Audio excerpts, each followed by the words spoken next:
Welcome to the Green Grassroots of Football with me, Andy Glover. And me, Mark Grinter. Well, for this episode, Ben is not with us. So, hi Ben, wherever you are. I hope you're listening. I hope you're enjoying the show. And before we go further, I would just like to thank our sponsor, Rachel's Bookkeeping, for all of your bookkeeping needs. As usual, I'll begin with a quote, Mark. And this one, this is a long one. It's a man's game all of a sudden, again. I was Graham Souness. Yeah. That's the quote. That was on Sky Sports, I think it was either late last year or this year. And to be fair, funny enough, not long after that, Sky Sports said, "Thank you, Mr. Souness, for your services and goodbye." He was, if you recall, he was actually sat next to, was it Kim Carney at the time? I don't know. He was actually sat on a panel with an ex-England international when he said that. He backtracked the following day. He said he still stood by his remark, but he was talking about the two matches he'd watched. But yes. So anyway, so in case you haven't sort of read the title or a little précis about this podcast is talking about the challenges that women face currently in sport, in football, and we're going to sort of kind of link it into how that can affect our girls as they progress into football and what it can mean for them. Start with a bit of history. So after being massively popular during World War I, when obviously all the men were fighting, I mean, there were huge leagues. In 1921, the FA implemented a countrywide ban on women's football, and the FA didn't lift the ban until 1971 after pressure from UEFA.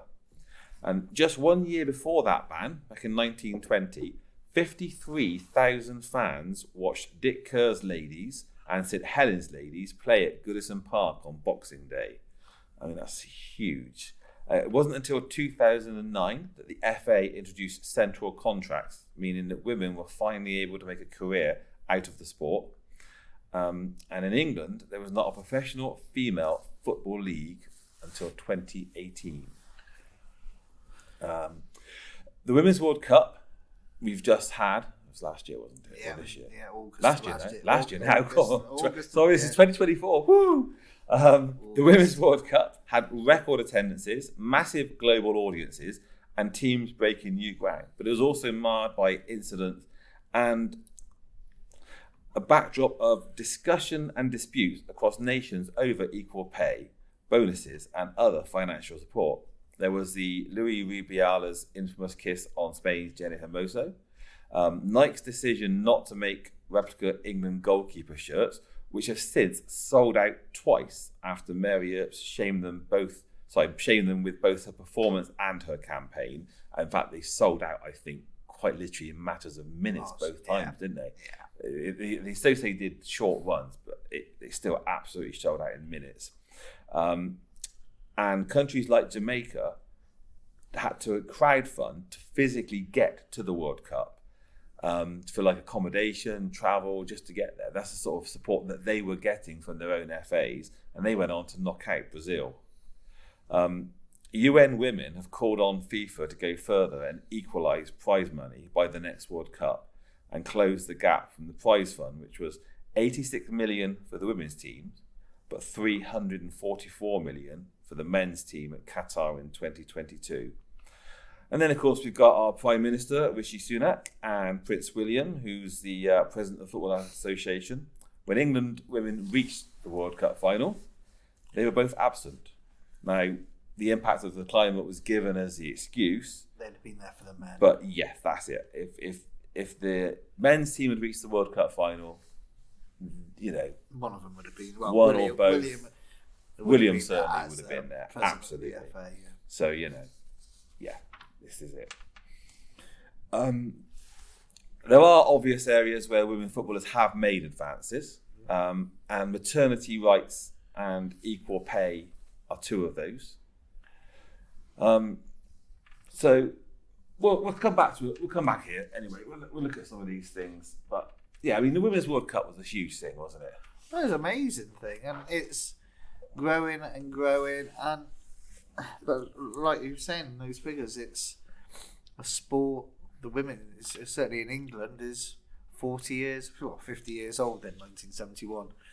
So it's a long way behind, but in the sense of investment and people being involved, a lot of women, unfortunately, down to men, women and girls, even in playgrounds today, you hear the boys having a go at the girls. Well, no, boys play football, girls do so. Well, we will come to that later. Yes, absolutely. We will come to that. But the Women's World Cup was huge. It got people involved, both boys, girls, men and women, watching it. And, it was generally a positive thing. Unfortunately, there were still a few things which weren't correct. But to think where we could have been if the FA in 1921 hadn't banned women's football. And like I said, 50,000 people turned up at Goodison Park on Boxing Day to watch a ladies' match.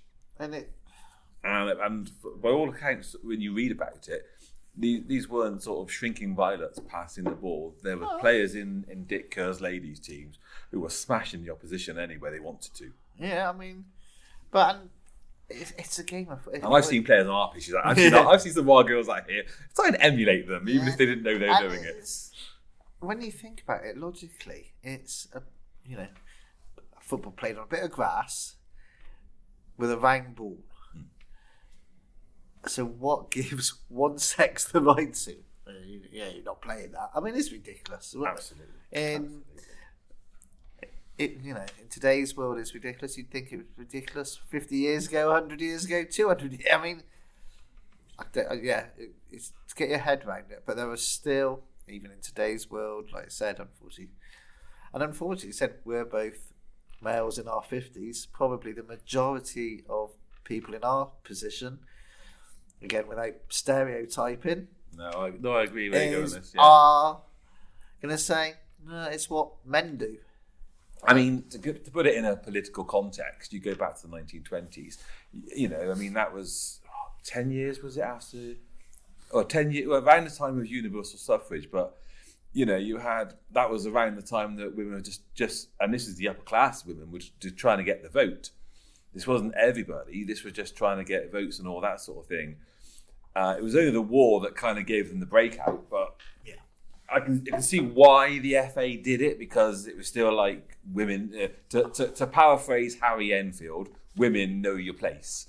Yeah, you've seen those sketches, but and I think the problem is now, and this is going to be the discussion that this part of the discussion of this pod is that there's still that attitude amongst swathes of the society that women and girls are facing.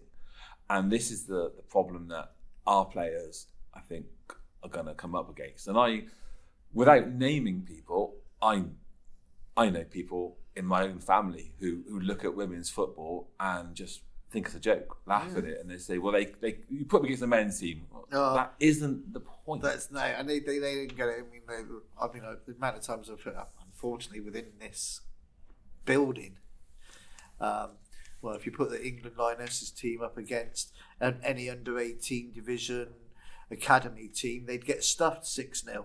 And to put that in context, listeners, we're in Summit Up Pavilion recording tonight, yes. But yes, no, you're right. You do hear that. And the good thing about here is that because we've got ourselves, we've got Red Falcon, hi again, Ben. There's a lot of girls' teams here, but that doesn't detract from the fact that you're absolutely right. That you'll hear that attitude purveying around people.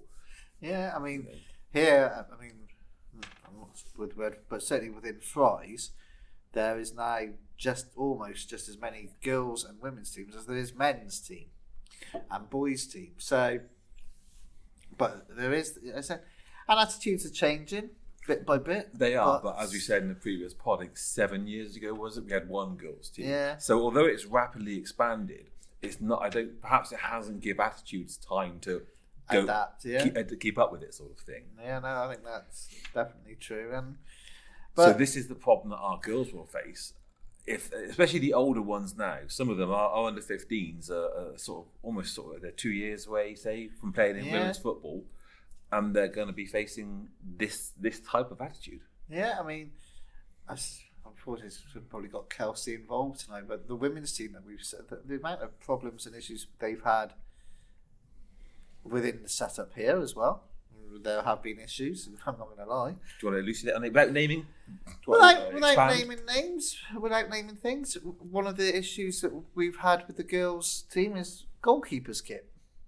We generally have yellow kits. Yes, for the goalkeepers, yes. The goalkeepers. Across boys and girls. For female goalkeepers, a yellow kit could have its own issues. Yes, exactly. And the request was that we went for green kit. Yes. And it took a lot to get that sorted. Because there is a monthly issue for those not quite understanding where we're going with this. There is a monthly issue for the female player, and yellow shorts can highlight that. But again, I think there's even the England kit, the white shorts, so they changed to blue for the ladies. Yes, they have. But we had that issue here, and I don't think it was necessarily deliberate. It wasn't malicious. It just wasn't understood. And there's things like that again where the girls and requests for pitches and training to be closer to the changing rooms.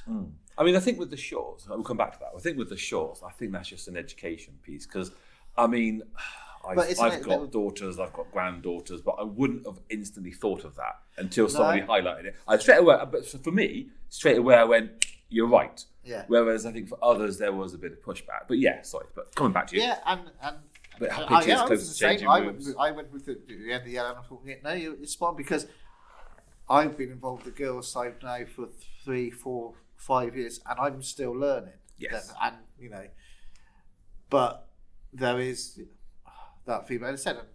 Like I said, when they're training and stuff, certainly with the girls at a younger age, things will happen unexpected. Or they're not, what's going on? That could happen. They need to get there quicker to a changing room. And if here, or even just the toilet, we know the boys just go by the side of the pitch or just around the tree, just for a quick wee. Yeah. Whereas the girls, it is different. And so, but we sometimes have you can see our girls on a Saturday morning. They are 3, 4, 500 meters away from the facilities.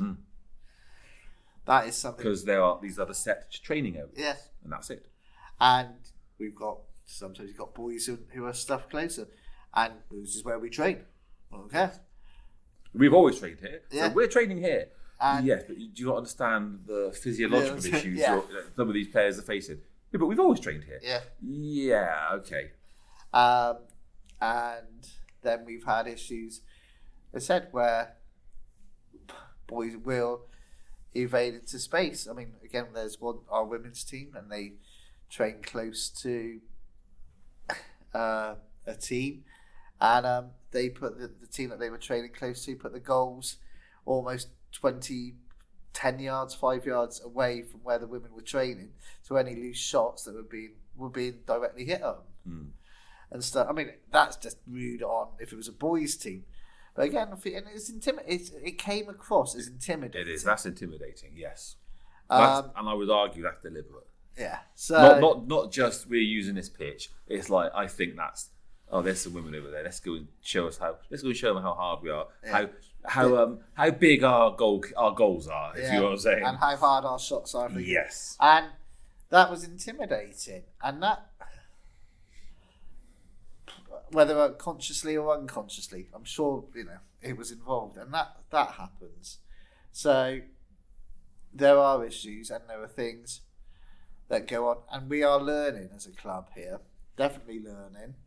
I still think there is more we can do as a club. I think certainly with the women, that needs a lot more support and benefit. I mean, it's fantastic as a club what Kelsey, who runs it, does. And how the team have bonded. There's 40 of them. They're doing really well. Looking to hopefully go 11-a-side. Again, there are issues. They've already created at least 2 sides within that group, haven't they? The over 35s and the casuals team. And again, we're looking into it, but with the women's thing, with this FA, we are literally, 100, 200 yards inside Somerset.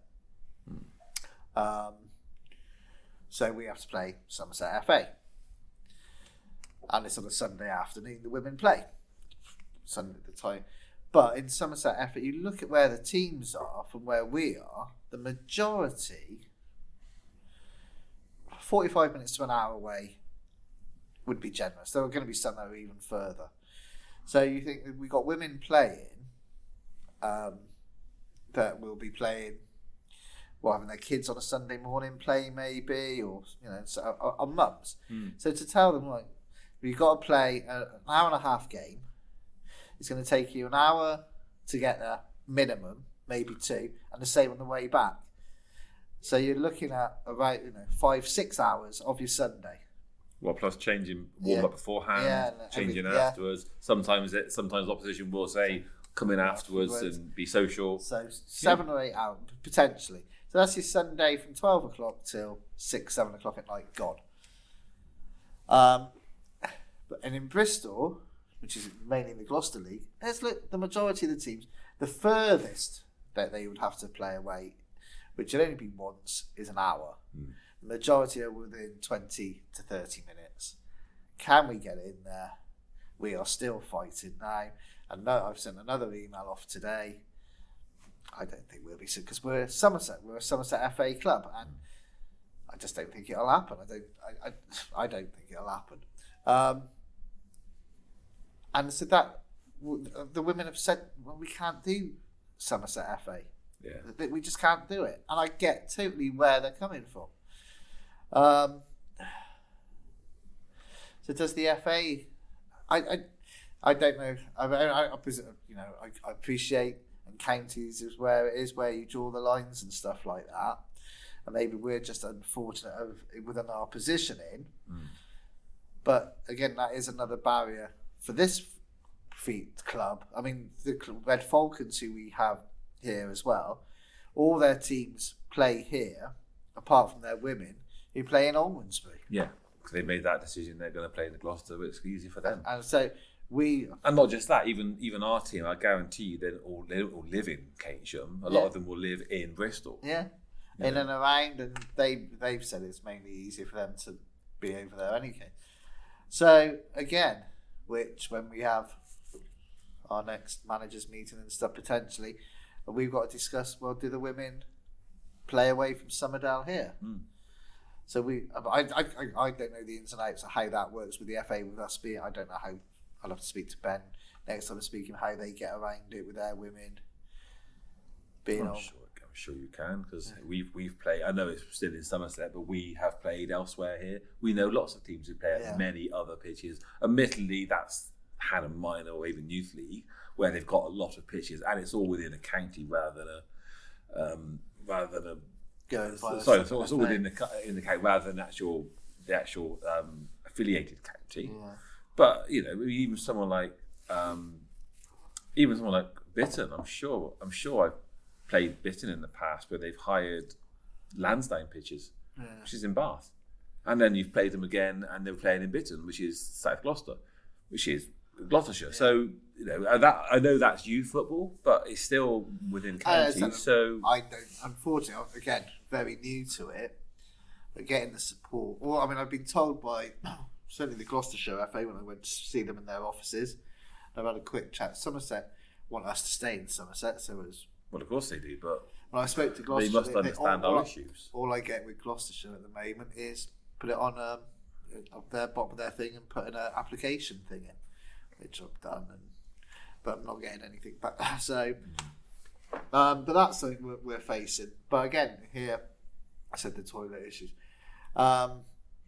So it's a long way, even at grassroots at our level. I think when you look at the higher levels, the Lionesses down, they still get abuse and still get, the men's game's better, it's quicker, harder.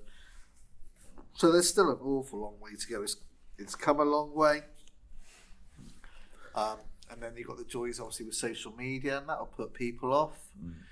I've seen comments on how some females look, weight, blah blah, and all from idiot blokes on social media. Well, I mean, there are areas where women football have made advances, and maternity rights and equal pay. I mean, we're talking at the higher level here: equal pay, and maternity rights are two of those, because players have typically been expected to choose between being a mother or being a professional sports career, and that was there was research done by Stacey Pope from the University of Durham in the UK, and it wasn't until January of 2021 that FIFA introduced mandatory maternity rules for federations, which gave players full pay during pregnancy and at least 14 weeks leave.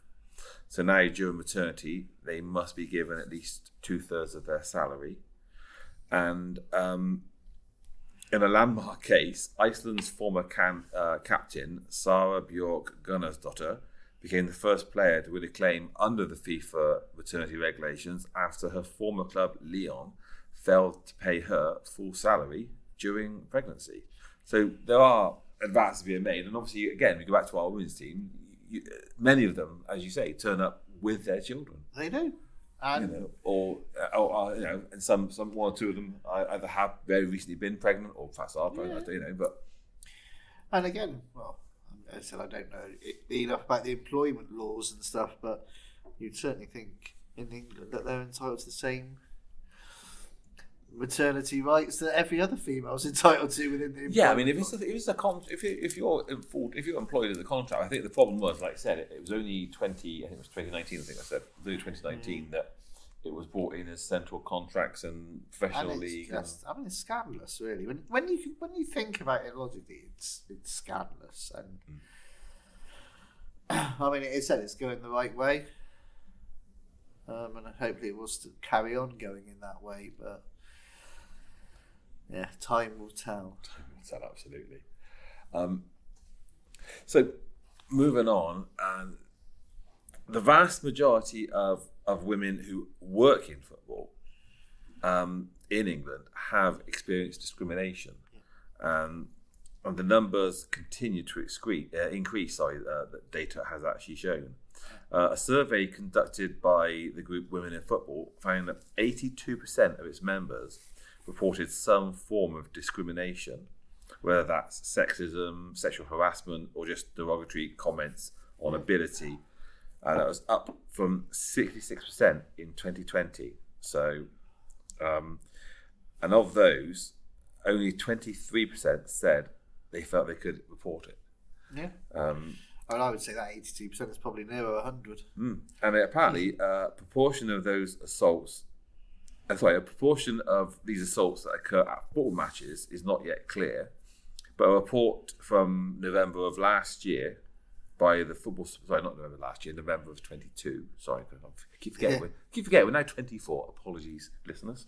By the Football Supporters Association, entitled "Women at the Match," reveals 34% of respondents had heard sexist comments at a game, which again was up from 23% in 2014.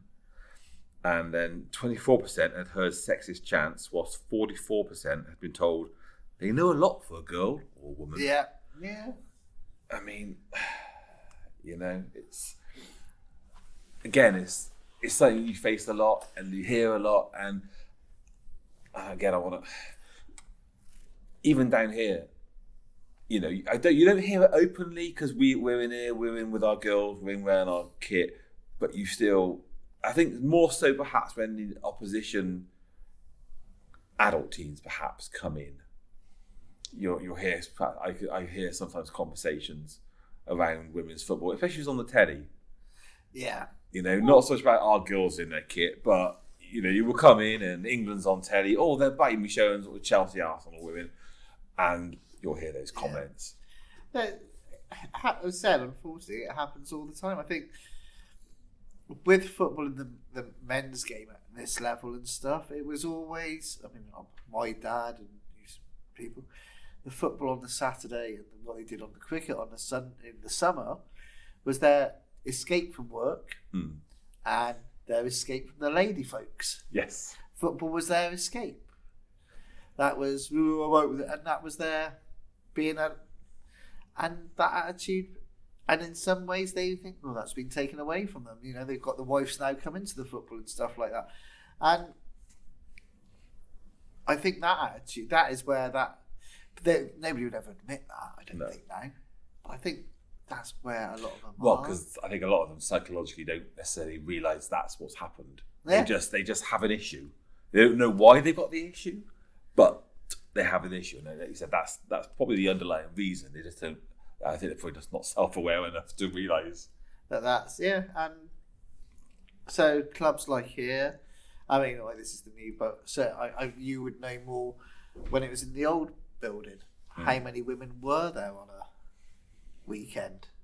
What, playing? Not playing in the clubs. So with the maybe not so much with the youths because there would be more mums. Yeah.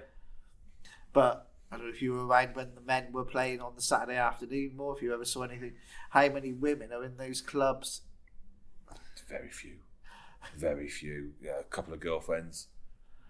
You know, younger players' girlfriends or older players' wives. I mean, we were lucky in the old club in that we had a thriving hockey team and a thriving netball team back then, and so it was very much mixed. But of course, that was their sports. Yeah. You know, so it was very much a good mix, but they kept within their lanes. If you know what I'm saying, The men weren't threatened. Because, that's okay, women are here, but they're here because they're doing... And they got on really well. They had nights together, you know, fundraising nights, Fries hockey, Fries netball, Fries football. But the women were doing women things. Yeah. The men were doing the football, you know. There wasn't those issues there. It wasn't like the women were trying to impose on the football as such. I mean, and again, from here, from this club, which we would say, and there's a training area. A certain training area where only the men's first team can train. Yes. Oh, that's a real point of contention for a lot of people. Even, I mean, I'll come away slightly from our discussion here and just say, you know, we run our under-16 boys, and yes, it's boys rather than the girls, but we're not supposed to train there. No. And we're the closest. We're one of the closest teams to being there. Yeah. But you know, and from the female, for the women, and again, it's been an argument that I've had from them. Well, why can't we train there? Totally agree. Women's first team. Why do they get priority? Because our women's team are having to train elsewhere, away from here, because they're not allowed to use that area. It's only for the men's first team. Oh, I totally agree. Why can't anyone train there personally? I mean, my view is, we all pay the same amount of money to hire this place. Yeah. You know, why can't anyone train there? That is, I mean, nobody's given me a decent answer, really. I think I know the reason. That's legacy. That's legacy, I think. Yeah. A certain entitlement through legacy, and whether that was part of a handover, they get a certain priority, I don't know, or they just assume priority. But you're right.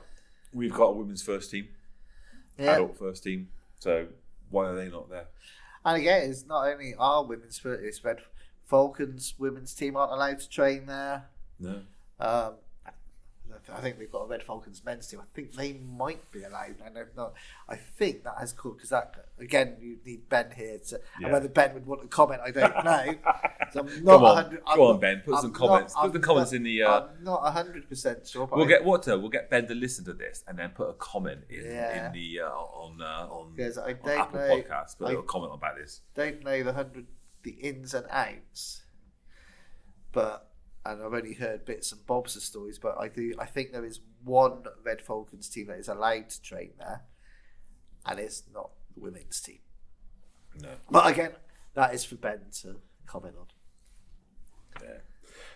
I mean, in terms of discrimination, another Women in Sporting survey in 2022 found that 43% of teenage girls in the UK who had previously considered themselves sporty and participated in sport felt a disconnect after the age of 11, and over 60% of these girls worried about the lack of confidence or being judged, which for a club like ours, where we've got girls up to under 15 now, is worrying. You know? Yeah, I mean, how do we combat that? You know, I mean, and again, hopefully, it's what surprised me here in the expansion, which has been amazing, is our under 15s team. They've only ever stayed as one team, but they've grown in them and they've kept going. That's been, because as our first team, they were a team that struggled. They've improved bit by bit, but they've kept going. Yeah. and have expanded a little bit. So, well, they've gone up through the 5 to 7 to 9 to 11, and they've always increased numbers to match. They've not had to struggle in terms of haven't got enough players. So they've our under 13s this season have gone to 2 teams. Because this was the year again you were thinking, oh, is it gonna? And then said the under 12s, fair shout to them. They've had things that go on, but they're still going. And I've got numbers, good numbers again now. Yeah. The under 11s are 2 and the under 10s are 2. So I do the under 10s, and we've now got 2 age groups. We've got about 30 girls. In my mind, I am still probably planning, but by the time we get to 13s, 14s, we might be down to 1. Yeah. I mean, it might have, because 11 aside, as we've seen with the under 16 boys, you need at least 16 really. 15 or 16 is the right sort of number really, because you always got a player or 2 missing normally, and if you all turn up, well, yes, you can live with 16 at that hard, push, but it's hard, but you can live with 16 players, and it's rare that you all turn up. So that would mean that we can't lose any. We might be able to. Yeah, you're either going to have an under 13 situation where suddenly you've got 30 players and you can do that, or you're going to go with what you've got and find 1 or 2 drift away, and you go, right, perfect numbers for 11 aside. So and that's the 2 options, isn't it? It's going to happen. At the moment, we'd be looking at 2 teams, but we'd be on the edge, on the edge. Yes. The issue we'd have is if we get, say, 24, 25. What do you do there? That in-between point is hard, isn't it? Because 24, 25, if you went 12 and 13, is not enough for 2 teams. No, it's not. No, it definitely isn't. But it's probably 10 too, well, it's certainly 7 or 8 too many that you could say. But that's, so, and there's this natural, and again for females, it's proven at the moment, and I think the government, the sports, when they do come to that early secondary years, the teenage years, and there is a drop off. There's this body conscious thing, and again we'd go back. One of the thing about being judged about that, yeah. And so they said that the 13s have been lucky to increase. Oh, it's been amazing. But like you said, for you, you might find that it goes the other way. Yeah. And that judgment, it does affect players. And again, as a club, we're bucking the trend, really. If you look at the Bristol Girls League, it starts off, I think, with your under 8s, there's 2 leagues, there might be 3. I think it's 2. Then with the under 9s, it's 3. The under 10s, we've got 3 leagues now. I think the under 11s are 4 leagues. Under 12s is 3. Under 13s is 3. I think under 14s is 2. But by the time you get to under 15, 16, it's down to 1 league. Yes. Which kind of mirrors the boys. You look at the Hannah Minor under 8s, under 9s. You're looking at 8 divisions in some time. I mean, I know it's 5 aside and sometimes it's 2 teams. You're looking at 8 divisions.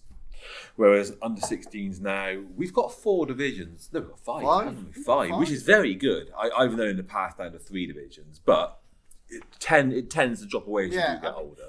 So, but like you said, to have 1, that is teetering on the edge sort of thing. Yeah, I mean, and they've had all sorts of issues. I think the way they've had to do it, because I think the under 15s there was 2 leagues, and they've had to go down to 1 league.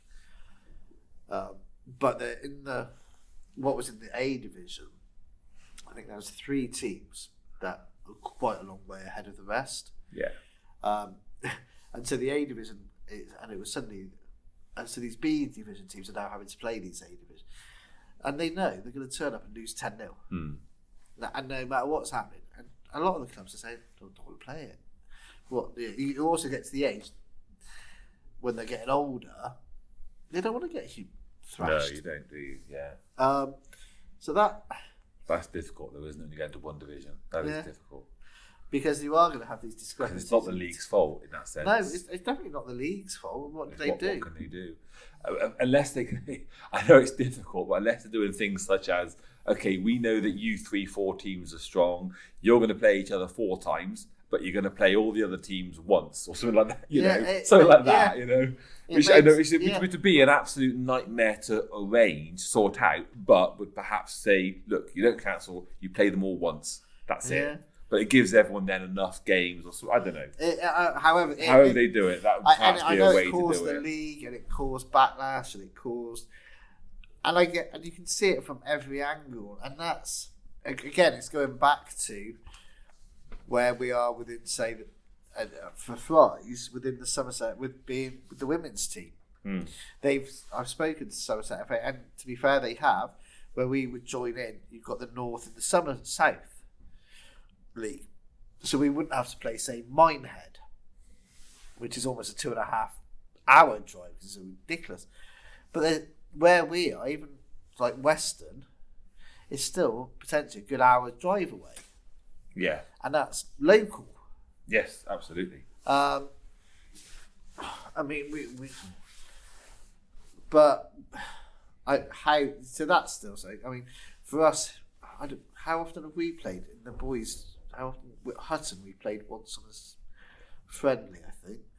Yes, I mean, I think for some of those situations, you've got Priory, you've got Banwell, you've got but those sort of teams, I think you'll find they're doing it because they're realising their leagues aren't strong enough. Yeah. So they're requesting to come in. So now you've got Western-super-Mare in the Avon Youth League. You know, you've got Nelsey. All those have come up because they've realised that the Woodspring League just aren't strong enough. It's not like a deliberate thing about you're now going to play miles away. And I think the same happened to the Bath League, Missile Norton League, where the best two teams there went off to play in the Wiltshire leagues, and it kind of left them with nothing. So a few of them have come over as well. So it wasn't a deliberate thing about distance. That was just because those leagues kind of fell apart a bit. But it just makes it more difficult. It's certainly for the women. Yes. But that's where it has to develop. I mean, I think it will. I think hopefully you will find more and more teams have things. But I mean, again, for the women's, I even think that you almost have a radius of where the club. I know it makes it difficult more for the FA. Yeah. But Whitchurch, where I can, like I said, I can never work out how Whitchurch is Gloucestershire, and where Somerset. When I think you go into, it's where they play, isn't it? It's where they play. Because when going back 30 years when I first started, where they used to play, they were within Somerset. Now they're not. They're now playing their matches within Gloucester. Yeah. So it's just a matter because they don't have a home, as it were, in the sense that we've got this place, or Warmley have got their home, or Bearn have got their. They've obviously. I mean, they play at South Bristol Sports, or the old Imperial, which is where Imperial play. Yeah. But in that sense. But no, going back 30 years, they were up sort of King's Head Lane way. That's where they used to play up there. On pitches up that way, so they were in Somerset, here's an interesting one. A study by Messner, Duncan, and Jensen called "Separating the Men from the Girls."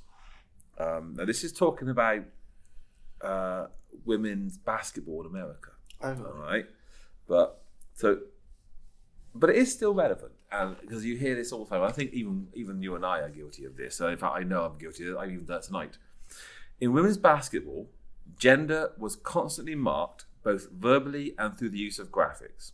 We were continually reminded that we were watching the Women's Final Four, the NCAA Women's National Championship game, and that those were some of the best women's college basketball teams, that Coach Pat Summitt is a legend in women's basketball, and that this NCAA women's semi-final is brought to you by, and so on and so forth. So, why should that happen? It's an issue. It absolutely is an issue. And that's. I mean, again, the logic is if you're going to do it for the women's, you have to say the men's. This is the men's. Yes, we've got the Premier League. It's the men's. We've got the Championship. Yeah. It's not the men's Premier League, but we've got the Women's Super League. Yeah, so it's called the WSL. Yeah, you don't have, whereas the English Football League is the EFL. Yeah, and it's the Women's Champion. Yeah, and it's. And I'm guilty of it tonight. But even you look at the youth football around here. Avon Youth League, Hannam Minor League, Bristol Girls League. Absolutely. Yeah. Absolutely.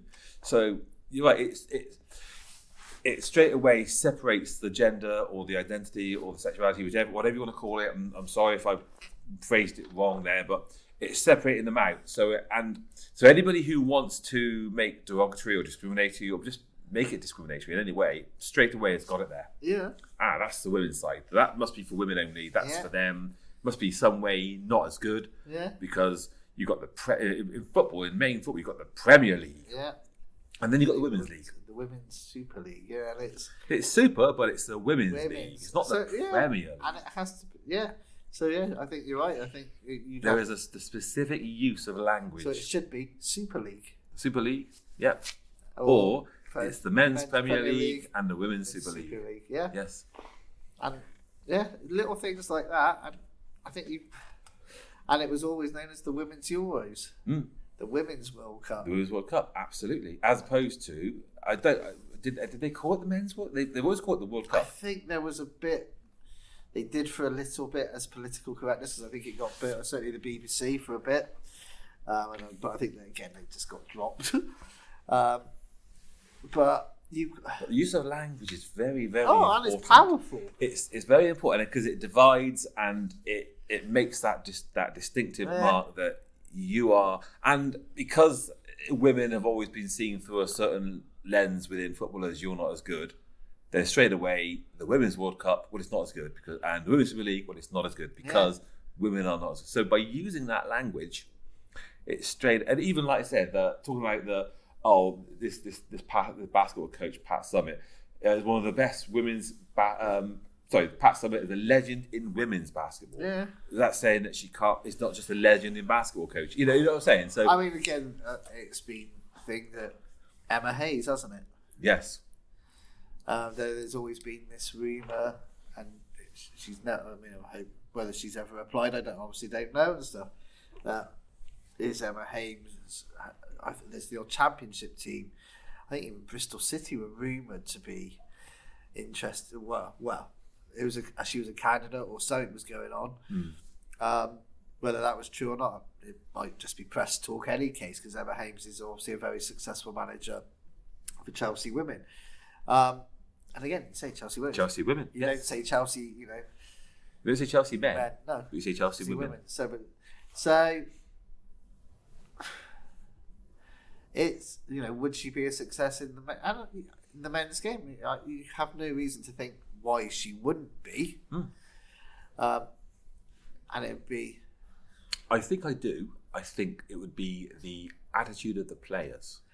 Just like you hear about that when non-playing managers go in, and then afterwards you hear that players with experience just wouldn't listen to them. Yeah. And you've heard those stories where, I can't think offhand, but I know there have been managers who've gone into clubs. For instance, was it Graham Potter at Chelsea, and some of the senior players just took no notice of him because, what have you done? Where have you been? We've done this. We're experienced. So I think that's men. So I can just imagine what it would be like for someone like Emma Hayes going into like a high level. Imagine going to a Premier League team, a high level Premier League team. What some of the players might do. On the face of it, all smiles for the photographs, and then behind closed doors on the training ground, make life as awkward and stuff as possible. Yeah. So attitude like that would be a long, long way away. I mean, again, it is breaking new grounds. I mean, you have the first female ref of a Premier League game over the Christmas period at Fulham. I think it was Fulham. Yes, and we'll come back to that. But it's a long... Yeah, unfortunately, there is still a long, long way to go. Yeah, and language, as we've said, is a very, very important. And even unbiased, like you said, and it's. I don't know the facts, but I'm assuming there's women involved in the naming of the Women's Super League. In our case, the Bristol Girls. I doubt it. I may be wrong, but I doubt it. Yeah, I mean, Maybe the Bristol Girls League, but even the Bristol Girls League, I bet it wasn't. I bet it was set up by men. I bet the Women's Super League was created by men. Yeah, I because behind the scenes, these are the people at the FA. And it's difficult, and it's still such a long way to go. And anybody who thinks is deluded. Yeah, I think it's a good point here to take a break. Mark and I will return to this subject in 2 weeks' time, where we'll follow on with this and we'll discuss a bit more inequality in sport for women, and we'll also look at gender inequality. We'll also look at some high-profile celebrities who've, let's say, put their foot in it, and we'll end with possibly some successes as well. But for now, Mark, thank you very much. Thank you, Andy. Good night. And listeners, thank you. And listen out in 2 weeks' time for part 2 of this one. For now, goodbye. If you like this podcast, then please email us your questions, comments, random thoughts, anything you want to share with us at greengrassroots@gmail.com. You can contact Mark and Andy through X at Fry Club JFC or Ben at Red Falcon JFC, on Facebook via Fry Club Junior FC or Red Falcon Sport. The Fry Club JFC website is www.fryclubjfc.co.uk, and the Red Falcon Insta page is at Red Falcon JFC. You could also type out a fantastic review on Apple Podcasts or give us 5 stars on Spotify. You've been listening to a We Haven't Got a Clue What We're Doing production, produced and edited by Andy Glover.